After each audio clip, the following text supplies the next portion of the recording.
To you, personally, Christ is asking, sino ako sa'yo? That question is an affective question. It's not a cognitive question. It is an affective question. That question causes you to think deep. The first question is the question of the mind. The second question is the question of the heart. It's the question of the heart. To you, sino ako sa'yo? It is an affective question because that question can affect your life if you know the answer. If you begin to have those questions in your heart, you will begin to think deep in your heart. Mas malalim na yung pag-iisip mo. And it is when you go deeper in your heart, it is when you go deeper into the waters that you will get more and more revelation of who Jesus is to you. Sino ba ako sa'yo? And Peter answered him, sabi niya, Lord, you are the Messiah. You are the Son of God. You are the chosen one. Yun ang sagot ni Peter kung sino si Kristo sa kanya. Amen? It is not a cognitive question. It is now an affective question. It is not a question of the mind anymore, but it is now the question of your heart. Who is Christ to you? We need to answer that question in our hearts. Because the second thing that Jesus taught us is to follow Him. Amen? To follow Christ, sabi niya, if you desire to follow me, you need to deny yourself, pick up your cross, and you follow me. Anong ibig sabihin yan? If you are going to follow Christ, the path that He will take is the path of suffering. And many Christians today don't want to take that path anymore. Ayaw na nila. We have what we call a Christian culture that does not obey Christ anymore. Marami ngayong Kristiyano, gusto nila kumanta na lang ng kumanta. Pumunta sa isang Christian concert at kumanta ng kumanta, umiyak ng umiyak, gumulong ng gumulong sa lupa. Para sa kanila, yan na yung Christian culture. Why are you a Christian? Because I listen only to Christian music. Ha? Naging Kristiyano ka dahil mahilig ka sa Christian music? Bakit ka Kristiyano? Kasi nagbabasa na ako ng Bible. Ha? Kristiyano ka dahil nagbabasa ka ng Bible? Talaga? That is a Christian culture. Because the question of your Christianity is, do you follow Christ? Do you even desire to follow Him? Yan ang question kung talagang Kristiyano ka. Ikaw ba ay sumusunod kay Kristo? That is why it is important that we ask, who is Christ to you? Who is Christ to you? That is the question of the heart that you need to answer. Because if we cannot answer that properly, if we cannot have that conviction in our heart, sino ba si Kristo? Sino ba si Jesus sa akin? Because that will determine if you will follow Christ or not.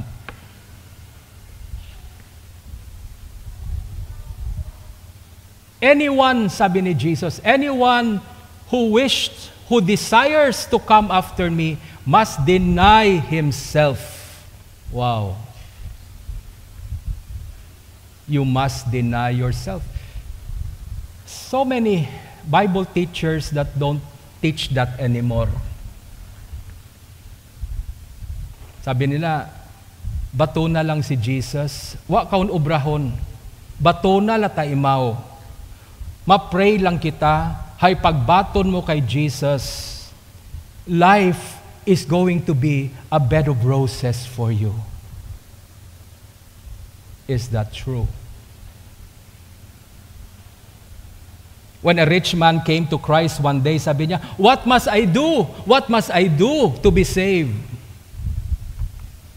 Sabi ni Jesus sa kanya, "Okay, for starters, to start, you have the commandments. Follow them." Yan palang umpisa. Sabi ng rich man, "Nagawa ko na yan. Palagi kong ginagawa yan." "Good," sabi ni Jesus. "Kulang ka ng isa." So sabi ng rich man, "Ano pang kulang ko?" "You have so many riches, ang dami ng yaman mo. You sell your possessions and you give it to the poor." Sakit naman nun. And the rich man lost the opportunity to follow Christ. He went away sad. If we follow Christ, we have to learn to deny ourselves first. Not put ourselves first. Palagi kong nakikita sa Facebook yan, mga magandang sayings, di ba? Be the best. Be our number one. Put yourself first. Una mong pakinggan yan, para ang ganda, ang ganda. Yung iba namang Kristiyano, post ka agad. Share. Dahil maganda pakinggan. Di mo ba iniisip ang sabi ni Jesus sa atin? Di kasi tayo nakikinig sa Kanya eh. Sabi niya, ano sabi niya? Deny yourself. If there's going to be someone number one in your life, it should only be Christ. If you're going to put effort to put someone number one in your life, put effort to put Jesus as number one and no one else. Yun ang sinasabi niya. Deny yourself. Then you pick up your cross. Oh. Bit-bit kayo ng cross. Dadala kayo ng sarili niyong cross. Kahapon is the Feast of the Holy Cross. Father Val was sharing with us, sabi niya, the message of the cross stands for Christ, and Christ is love. Amen? Wala nang ibang mensahe si Kristo. Ang mensahe ni Lord sa atin palagi is magmahal. Ibigin mo ang Diyos at ibigin mong kapwa mo. That's the only commandment He gave. So the cross for us Christians, the cross is the responsibility to love. For the husband to love your wife. For the children to love your parents. For the parents to love your children. Okay? Dito sa atin sa simbahan, anong ibig sabihin ng cross? Para sa isang obispo, ang ibig sabihin ng cross, mahalin mo ang mga taong binigay ng Diyos sa iyo. That is my cross. That is my cross. I need to love everyone that Christ would give to me. Kayo, anong cross nyo? You have to love me as your bishop, as your shepherd. Minsan hindi nyo magugustuhan yung tono ng boses ko. Minsan hindi nyo magugustuhan yung inuutos ko. Pero dito sa simbahan, turuan yung sarili nyong mahalin din ako. Amen? Why? Because that is the cross. Sabi ni Jesus, if you're going to follow me, you have to take that responsibility with you. To follow Christ is not just to deny yourself. To follow Christ means that I embrace the responsibility to love. And if I'm going to love, I am going to forgive. Maraming tao ngayon hindi pa rin nakaka-move on sa buhay dahil hindi nagpapatawad. Patay na yung taong nagkasala sa kanila hanggang ngayon, hindi pa rin pinapatawad. Now, if you do not forgive, you can never move on because sabi ni Jesus, if you're going to follow me, you have to pick up your cross. And that cross is the responsibility to love, and we need to forgive. When you love, you forgive. That's the bottom line. Kahit hindi ako mag-forgive, Father, magbibigay na lang ako ng maraming tithes. Akin na yung tithes na yan. Pero hindi ka pa rin makakaakyat sa langit. Kailangan mo magpatawad talaga. Do you understand what I'm saying? Naiintindihan niyo ba to? So, to follow Christ is a suffering. Amen? It is not a convenience. It is not a comfort in life.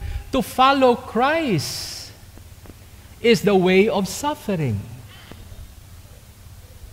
Because salvation is brought about by suffering. Nung pumunta si Jesus dito, ipinagkaloob sa atin yung salvation natin. You know, the price He had to pay, He had to go to the cross. He has to love. He has to forgive even His enemies. And that is the kind of love that can save the world. That is the kind of love that can save you and me. That is the kind of love na kailangan meron tayo. Hindi yung love na hanggang feelings lang. And it brings us to the second reading. Hinuli ko yung second reading because the second reading tells us, don't just listen. Don't just hear the Word of God. You have to do the Word of God. Gawin mo. Pag sinabi mong mahal mo si Lord, huwag mo lang sabihin. May marami pang tao sasabihin, kami lang ni Lord nakakaalam na mahal ko siya. You know? If you love God, show it. Sabi nga ni Jesus, if you love me, you obey me. Amen? Amen. Ang pag-ibig ay hindi tinatago lang sa puso. Ang tunay na pag-ibig ay pinapahiwatig doon sa taong iniibig mo. Amen? If you love your children, don't just feel love for them. If you love your children, show them that you love them. Ipadama mo sa kanila yung pag-ibig mo.